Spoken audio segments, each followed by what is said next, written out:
Hello, this is Adam Watson at Watson EdTech, and I am here to talk to you about Streamable Learning. And this is a new product that is coming available to Shelby County Public Schools. And it's a teacher level, staff level account. There's not a need for students to have accounts with, it's just at the teacher level.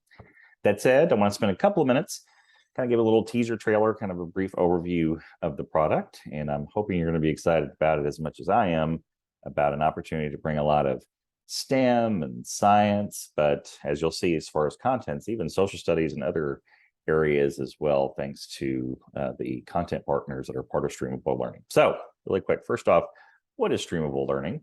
Well, as you can see from the screenshot here on Streamable Learning, virtual field trip is a great elevator 5-second pitch about what it is. It's an opportunity for you as a teacher to either schedule a live webinar kind of experience with a certain content partner on a certain day at a certain time, or to access a really deep bank of previously done recorded webinars that you can play on demand. So as far as the partners, and to me, this is a huge selling point as I scroll, there is a lot of great content partners of people that are involved with Streamable Learning. And I'm just naming random ones: the American Civil War Museum, the Royal BC Museum, the Mexicarte Museum, Physics, the Royal Tyrrell Museum. I mean, we're mispronouncing some of these. Ford's Theater in Washington, D.C., and on and on and on. So lots of different areas and people here, even a small amount, but there are some authors as well. I said small, but that's more than a few, right? So lots of different people here, lots of different partners and institutions that have joined that Streamable Learning family. So what I would like to do briefly is walk you through as far as what it would look like as far as logged in. And so the first thing to point out really quick is that, like so many of our other platforms, Streamable Learning is going to be available through Clever. So for the vast majority of you, certainly on the teacher level, going into Streamable Learning, it's just as easy as going to your Clever portal, and then you're going to now see a Streamable Learning icon, and clicking on that will single sign on and bring you into a screen like what you're seeing right now. If you don't have a Clever account, then you can reach out and we can work out how that would work as far as how you can get an account if you're an adult staff member in Shelby County Public Schools. That said, when you first log in, you're going to land on a welcome home page here. And the only thing I want to point out really quick is down here at the bottom that there are some how-to videos as far as so briefly how to browse, how to book, how to attend and share, and so on. You're going to get a brief introduction for me doing that, but I just wanted to point out that those videos are available to help you, especially if you're that visual learner. I know that it helps me. What I also want to point out is that as the time of the recording that I'm doing this, it is July. So the live schedule has ended for the previous school year. And in a few weeks, they should be starting to launch and build out the calendar for the school year to come. One of the things as far as a tool that you need for Streamable Learning is Zoom. So Zoom is basically the platform interface. A Zoom link is provided and given at a certain point once you register for a certain webinar, for a certain stream experience, and then the Zoom platform launches and goes from there. And I would consider that almost a given nowadays, that if it wasn't at least for meetings that you attended, that you probably already have a Zoom count up and going. So that said, I'm going to skip to, as we go over here, just across the top briefly. Live streams is just that. Again, in red, it's indicating as of the time of this video in July 2022 that the calendar for next year hasn't come yet, but it reminds us that there are some virtual field trips that have been recorded that we're going to see in just a minute.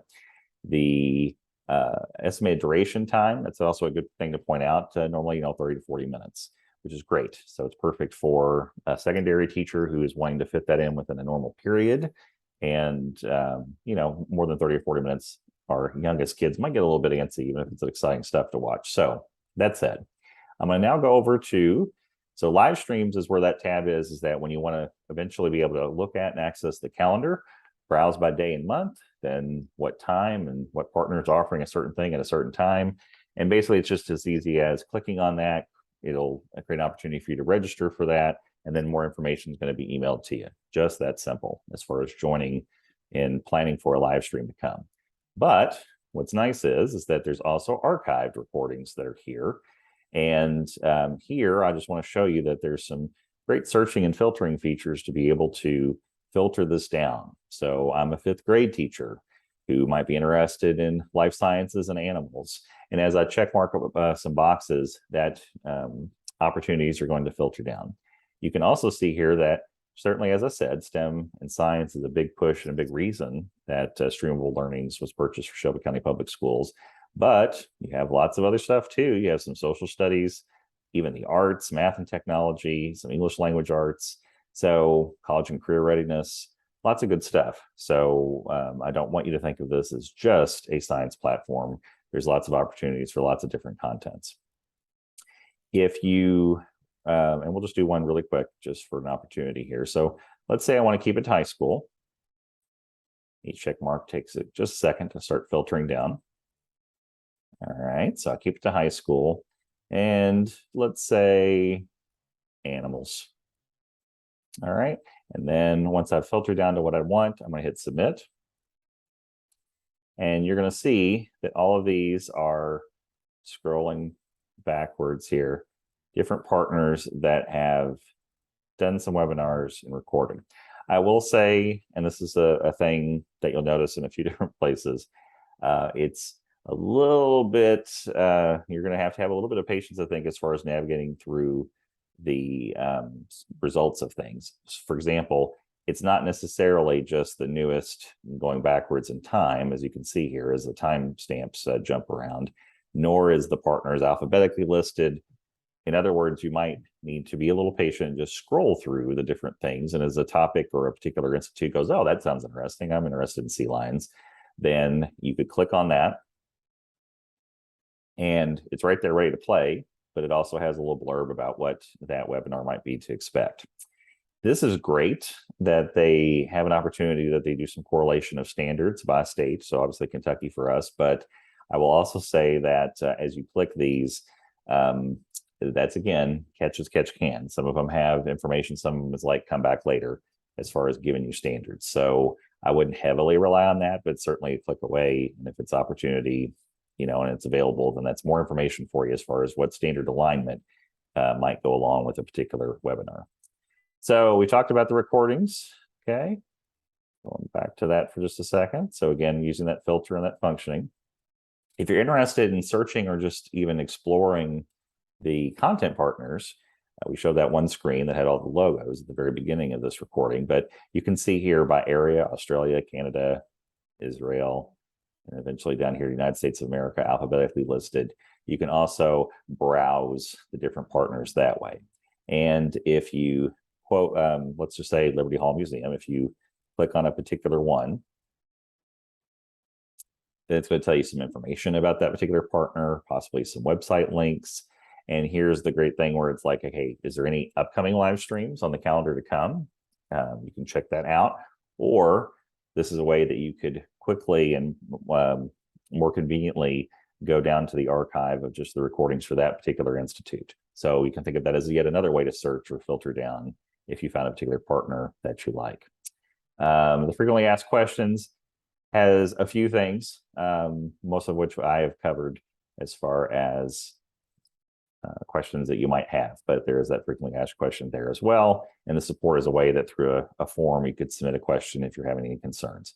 Again, on the most part, if you're able to Zoom and you have Zoomed, then as far as the program, the interface, and the quality, you'll know what you'll be able to expect.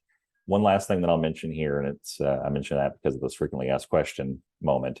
The interactivity is limited in the sense that you are going to be, along with maybe 6 or 8 or 20 other classrooms, zooming in with that particular content partner. And there is, like the chat as there is in Zoom, and in ways that the teacher could possibly put a question, for example, into the chat room. There might be some polls here and there as far as a poll question. But again, this is filtered through the teacher experience as opposed to, you know, all students being able to chat or all students being in a room. So the classroom would, or the experience would likely be the teacher would facilitate those discussions, facilitate maybe a class, several questions, and she might be the actual typer in the chat room of that question. So again, just to familiarize yourself with what the format might be like for a streamable learning experience. I think that's enough for right now. So the main thing to know and understand is that Streamable Learning has been purchased, it has been launched. It is a part of our Clever portal. And from that, if you go into Clever right now and you're able to see the icon, then you're welcome to jump in. And then if you don't have Clever, again, reach out, because there's a process where an adult staff member can still access and get to Streamable Learning directly if they don't go through Clever. I am going to, from there, stop, and I hope that you enjoy Streamable Learning, and I hope that your students especially have some great opportunities to experience some virtual field trips with partners from hundreds of miles away and even other countries, and experience some great learning. Thank you so much for listening today.